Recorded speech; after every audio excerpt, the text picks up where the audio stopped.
Hello, my name is John Burris, and I have some very exciting news for you today.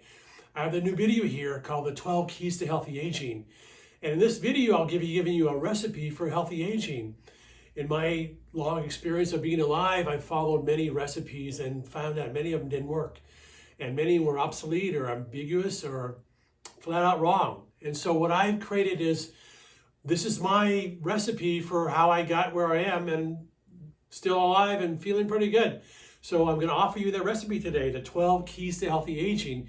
You know, we all want to age healthily and without pain and feeling great as we get older, but in my experience, much of what we're doing is completely wrong, backwards, and harmful. And most people, if they had the right recipe, would probably follow it. However, we're often led by the wrong people, the wrong institutions, and in the wrong direction. And so what I'm going to offer you today is what I see is working and will work, and often breaking some of the molds and the current belief systems that are now in place. So today, the 12 Keys to Healthy Aging gives you my recipe for healthy aging and pain-free success in life. So if we examine the current model of aging, it's basically four things: eat well, reduce stress, exercise, and take your vitamins. Well, what does that mean? That can mean anything. And so it's pretty ambiguous. So let's say eat well. Does that mean just buy all grocery items in the store, jars and cans filled with preservatives and made by giant corporations? Does that eat well? Or does it just mean eat organic or non-organic? Or what does that mean? How do you eat well? And so that I'll be exploring that. Reduce stress. Well, you know, the scientific world wants to make stress into a bunch of chemicals. You know what stress is? It's fear.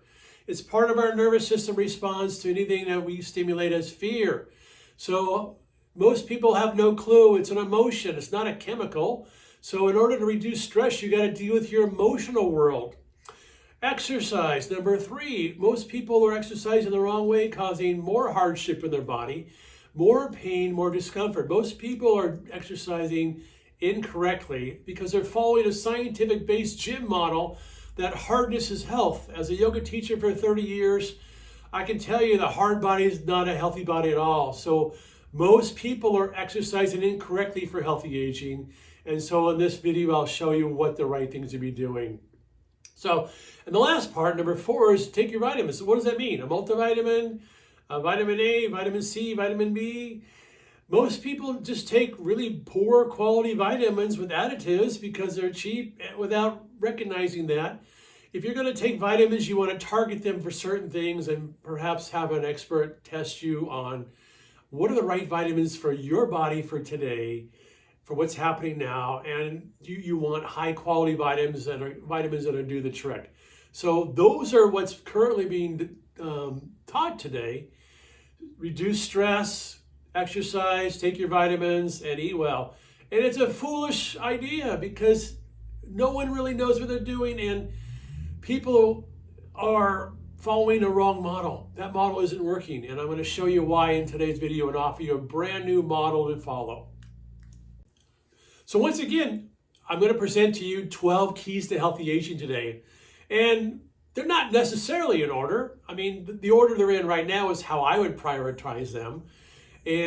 But any order you put them in is okay. When I look at this, there's 12 tools in your toolbox for health and healthy aging. And you get to decide how each one plays into your life. Some might be more important than others. Some might have more relevance at one time, then you let that go and work on another one. So there's 12 keys in my order, but you can put them in whatever order you want to. But this is the recipe for healthy aging that I see in life. So let's go ahead and start.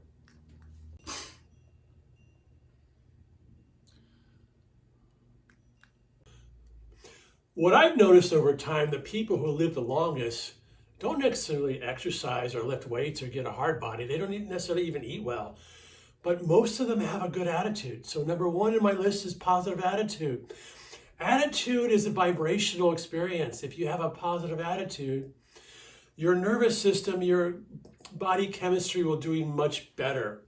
If you have a bad attitude, that affects your emotional life, affects your cellular life.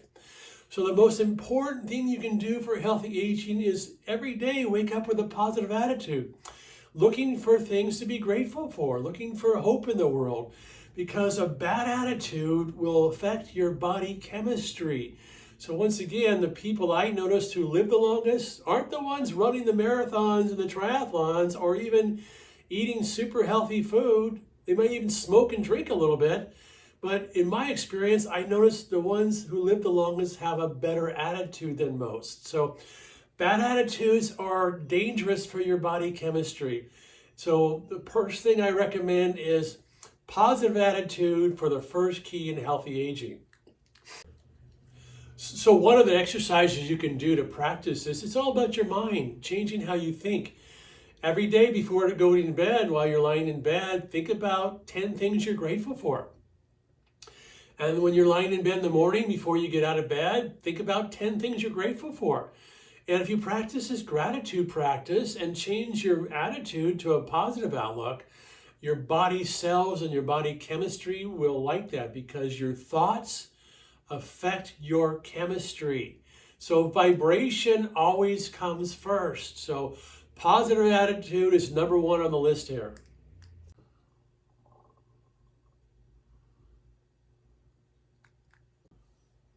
The second key to healthy aging is the ability to adapt to change.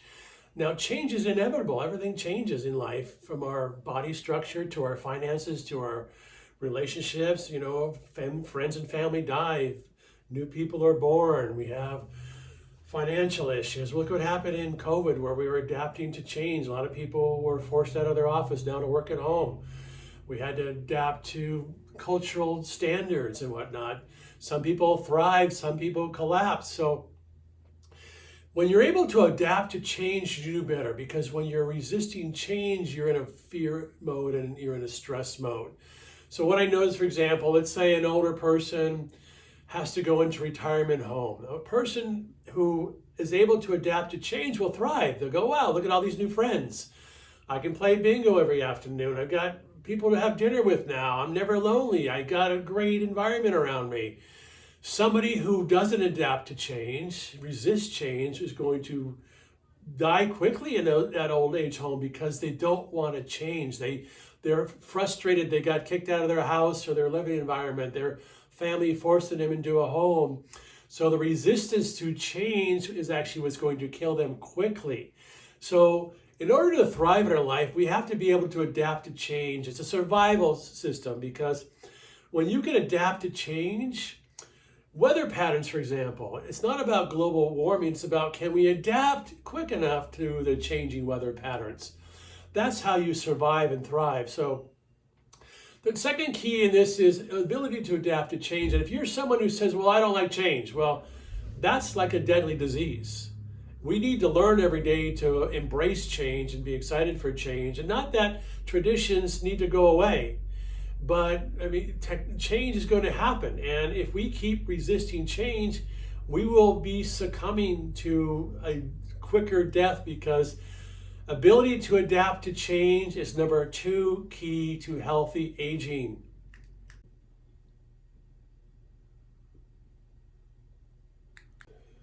The third key in this healthy aging segment is basically enjoy where you are. We call that in the yoga world, be present. For example, you might say, well, 30 years ago, I had an 18-bedroom house for 20,000 square feet with 16 bathrooms, and now I live in a 2-bedroom apartment, and now I'm bitter. Well, you're living in the past. Or you could say, well, in 10 years, I'll have $1 million and I'll be happy. Well, you're living in the future. Enjoy where you are. You know, the grass isn't greener around the block or on another island, another country. You take yourself with you wherever you go. So if your current situation is, this is how much money you make today, enjoy where you are. Make adjustments, make changes. Stop playing in the past or the future. What happens is we spend so much of our time someplace else in our mind, and we're never here. That causes stress and worry and fear and bitterness and whatnot. So the third key here is just enjoy where you are. If you can't take a trip to Europe every day, then go to the beach, go to a park. You know, if you can't go to a spa, then Go to get a massager for your neck or something. If you can't eat out at a 5-star restaurant, then cook some healthy food at home. You have to adapt to it and be where you are. Enjoy the present moment.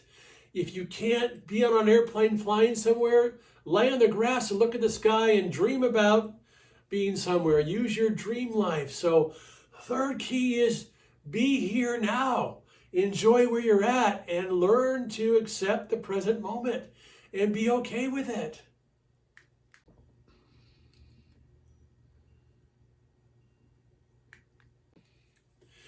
Yes, and the fourth key is continue to desire. Continue to wake up every day and look forward to things. That might be your bowl of ice cream at night. That might be your glass of wine every evening. That might be reading the newspaper or watching your favorite television show or learning to paint or learning something new.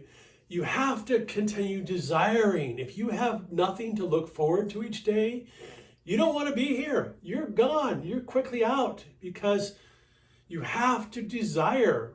Desiring might be just, I want to talk to my grandkids. I want to talk to my kids. I want to see what's going on in the world. I want to participate. I want to contribute. I want to volunteer somewhere. So you have to continue to desire. And sometimes you have to make an effort. I mean, perhaps, okay, I want to make a list of the 100 greatest books ever written. I'm going to go down that list. I'm going to make a list of the 100 greatest movies ever made. I'm going to watch each one of those movies. So you have to be creative sometimes. Make a list of things and desire them and start checking them off your list because it gives you momentum forward. I guarantee you, if you have nothing to desire every day, you've given up hope and you're just waiting for the final clock to tick. So you have to continue to desire, whether it be a bowl of ice cream or a magnificent around the world trip, you have to have desires.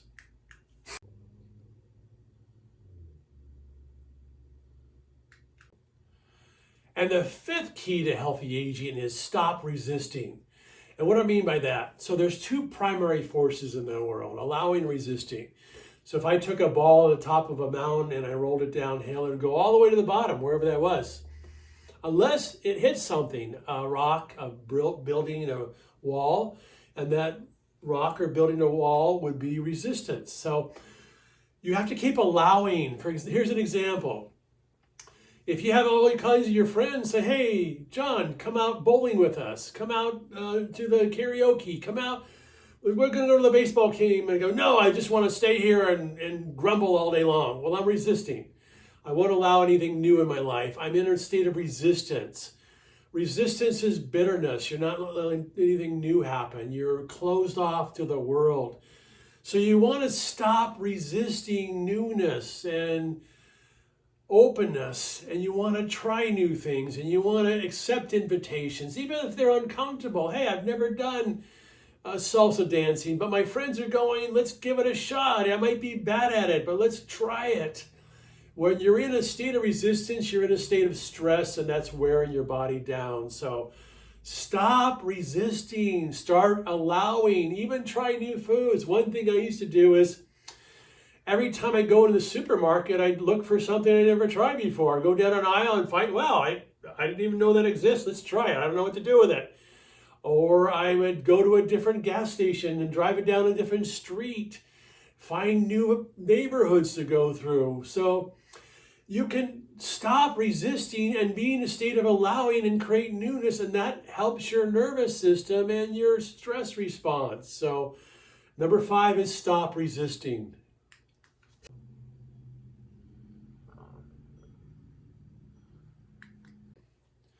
So number 5 in the keys number 6, in the keys of releasing is called releasing old wounds. And what do I mean by that? Forgiveness. Often we carry to our death our grudges, and that wears us down because it's like somebody did something or said something 10, 20, 50 years ago. We're still holding on to that. And that wears us down. It becomes this purpose of life to feel bitter. So releasing all wounds will free you up. And those grudges, what it is like you're taking a red hot coal to throw at somebody, but you're the only one getting burned. They might not even know they did something or said something that offended you. So forgiveness is part of the healing process, and it frees you up, and it frees up your health as well. So releasing all wounds, and how do you do that? Well, you can start by every day looking for 10 people you need to forgive. Maybe you need to forgive yourself for what you said or did, or you need to forgive your reaction to what somebody said or did. Because a lot of times it's our reaction to what somebody said or did is what we need to be forgiving about. So you can do a journaling and just write it down. You can, if you wanted to take action steps, you can write somebody a letter, or pick up the phone, make a phone call. I've had times in my life where 10, 20 years later, somebody calls me up, wants to have lunch with me. They say they want me to forgive them for something they did. And I go, okay. So forgiveness and releasing all wounds is part of a healthy aging journey. It's a vibrational experience, because when you hold on to a grudge, it wears you down. So number 6, releasing old wounds.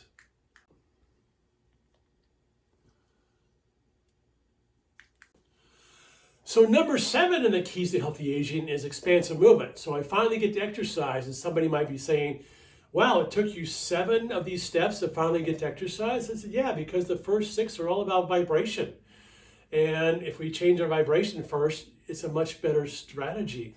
So unfortunately, most people do the wrong exercise that wears you down. Sport and fitness are war for the body. A hard body is not a healthy body, and it wears you down over time. So all the injuries from sport, all the injuries from fitness training, when you harden your muscle tissue, you harden your joints. You know, I can't tell you, athletes don't age very well. The current athletes, former athletes, they pull on weight, they've got concussions, they've got hip replacements, back surgeries, knee replacements, or whatnot. Somehow we have this model in our head that if we just played sport and did fitness and go to the gym, we'll live forever. It's not true. Gym workouts will wear you down. Pilates workouts will wear you down, because a hard body is not a healthy body.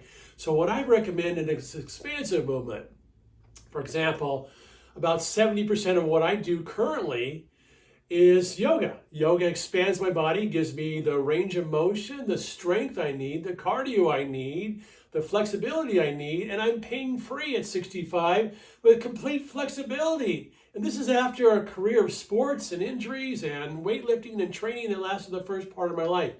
So expansive movement, and not just yoga, but Feldenkrais and eccentrics and other things, are critically important, you know, as you age, because what I notice is too many people, especially older people, are still at the gym lifting weights and hardening their body, and all they're doing is drying out like beef jerky.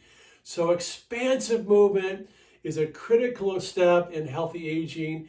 And this is where most people get it wrong. You don't want to do contractive movements like gym workouts and hardening workouts, because you're already too dry and you're already too stiff and you're already worn out. So expansive movement, step number 7.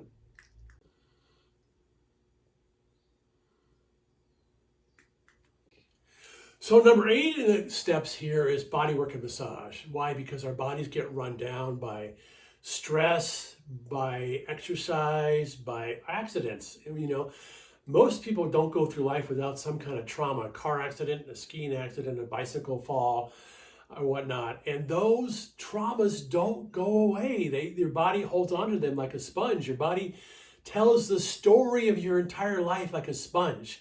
So as a body worker for many years, I can tell you, when I work on people, their stories often come out. They may cry or shake or have other kind of reactions as the story stuck in their hips or their neck starts to be released. So bodywork and massage starts to release the tension patterns in the body and whatnot. So the mind lies, but the body always tells the truth. And here's the analogy I like to use here. So imagine there's the greatest restaurant in the world with the most tasteful steak in the world. So you go there, and their owner's there, and the owner says, this is the greatest steak you'll ever taste. And then the guy who does the food writing is there telling you, oh my God, this is the greatest steak in the world. And then you go to the chef, and the chef said, this is the greatest, most tasteful steak in the world. And then the waiter comes up and says, this is the most tasteful steak in the world, you're gonna love this. The steak is put in front of you and you take a first bite and you spit it out because it's dry, it's hard, it's rubbery, and it tastes like garbage. Yet all the experts told us it was great.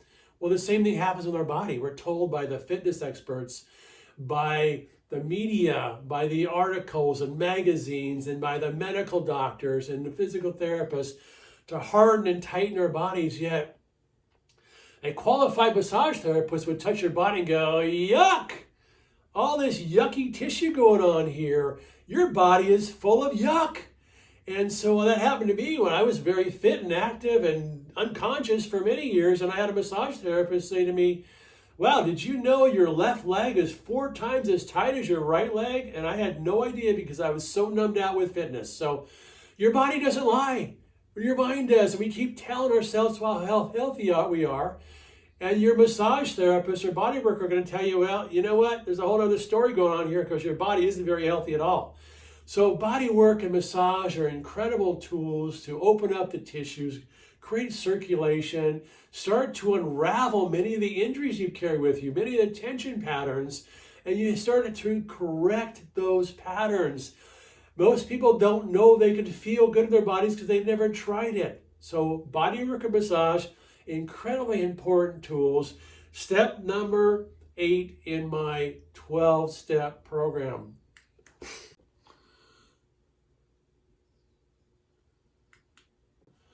So step number 8 is take breaks. A lot of times we go, whether it be work or family or other issues, and we don't stop to smell the roses or pause and whatnot. So in the ideal world, we all have money. We can go off on a vacation and go relax and unwind and see new things, and that'd be great.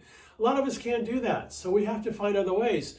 A break might be taking a hot bath with some Epsom salts and some essential oils and just taking an hour out of your life and checking out and relaxing. A break might be doing a half an hour restorative yoga just in the middle of the daytime. A break might be taking a nap. You know, when I need a break, I just go to a hotel spa and get a massage, or I'll jump in the ocean or go for a walk.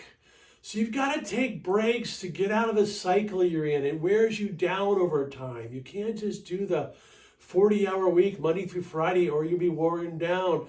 But you don't always have to go away. You can do what's called staycations, take a day off. And sometimes when I'm really stressed out, I'll go get 3 massages in one day because the first massage just takes the top layer off. And not till the 3rd massage where I actually start feeling relaxed again. So there's simple things you can do.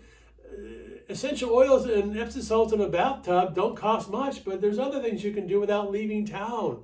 So you have to take breaks from the normal patterns of life to reboot and reassess and just gather yourself. So number 9 on the list is take breaks.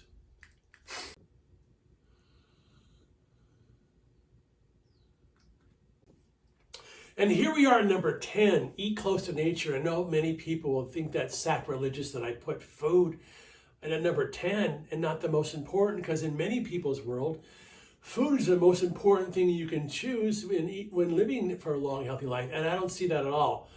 What I notice is there's many people that I know personally, friends and family, who ate really, really well. And they died really early. My feeling, because they had a bad attitude or had emotional blockages. And I also notice people who don't eat well at all, maybe eat their bowl of ice cream every night and they smoke a pipe and basically don't exercise, and they live pretty long. So I don't think food's the number 1 important. I think it's important, but there's other things more important.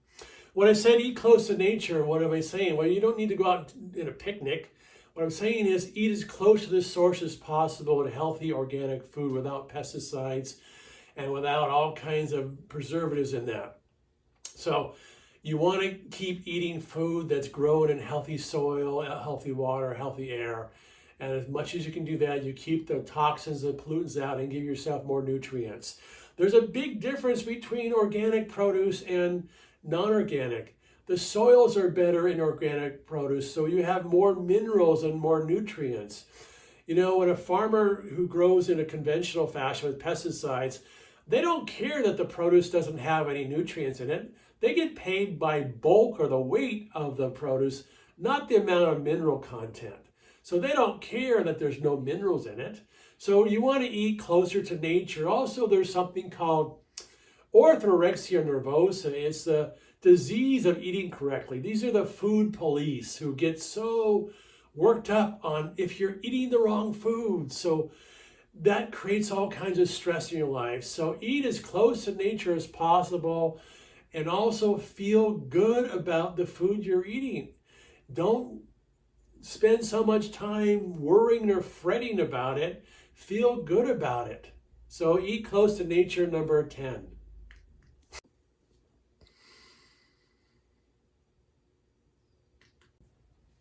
So the 11th step in the process here is called cleanse the body. I mean, it's detoxing.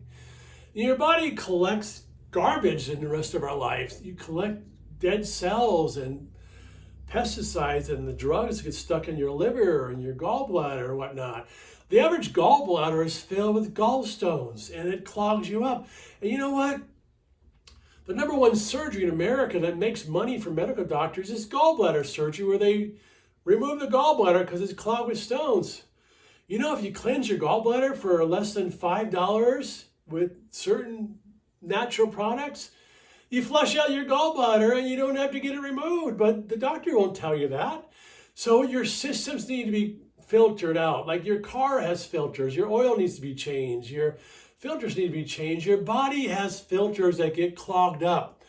Your liver, your gallbladder, your colon need to be cleansed out. So I recommend cleansing. It could be an infrared sauna or on a foot detox bath, or you could be on a juice fast or whatnot. So there's all kinds of ways to cleanse your body. And you want to get the systems going. Your lymphatic system needs to be cleansed. So number 11 on my healthy aging process is cleansing. And the body's like a river. Once our systems get clogged up and the river gets clogged up, you start having issues going on. Your liver starts backing up, your pancreas starts backing up, and your gallbladder's backing up. If you ever seen a gallbladder open up that's full of stones, well, all it takes is a few simple dollars to flush it out and get it moving again. So we want to flush out the toxins, the heavy metals, all kinds of stuff. And there's lots of ways to do that. You might want to seek a professional to help you out there, or there's some great books out there as well. So flushing out the toxins and cleansing the body is number 11 on the 12 keys to healthy aging.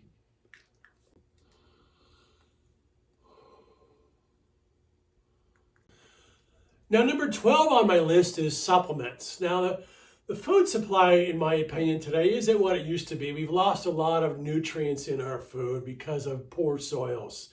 That's because of the herbicides, pesticides, and the environmental toxins that have leached into our soil. They don't grow food with a lot of good mineral content anymore, unless you're growing your food on your own organic pasture. So our food is tainted. We've lost a lot of minerals, so you might have to supplement that. And also, if you're dealing with a certain health condition, adding certain supplements might be really helpful. So you want to target those things. So this is where you might need some help, chiropractor, functional medical doctor, to help you target what you want. Some people just go through the vitamin store and say, I'll take one of those, and one of those without really realizing what they're taking, or they're maybe not even getting high quality vitamins because there's so many vitamin companies out there. So you want to be able to target, maybe get some help, and the supplements will help you, whatever you're going through or whatever you want to contain or help out with, to give you some nutrition that you might not be getting other places. So this is working on the cellular level. Like I said, many people take cellular health, number 1 in healthy aging. I put it number 12. It's important, but I don't find it's the most important unless you're really sick or going through a really heavy environmental issue in your body. So that could change though. So normally though, taking supplements will enhance your health. And here's where people make the mistake. They eat junk food and then they take supplements thinking it'll balance it out. Well, that's not necessarily true. It's like drinking motor oil and thinking, well, if I just had a green juice after that, I'll be fine. So if you ate healthy food initially, you probably wouldn't need to take as many supplements. So that's the category put it in. Supplements should be supplemental, not in addition to healthy food. So think about that. So that's the 12 keys to healthy aging as I see it.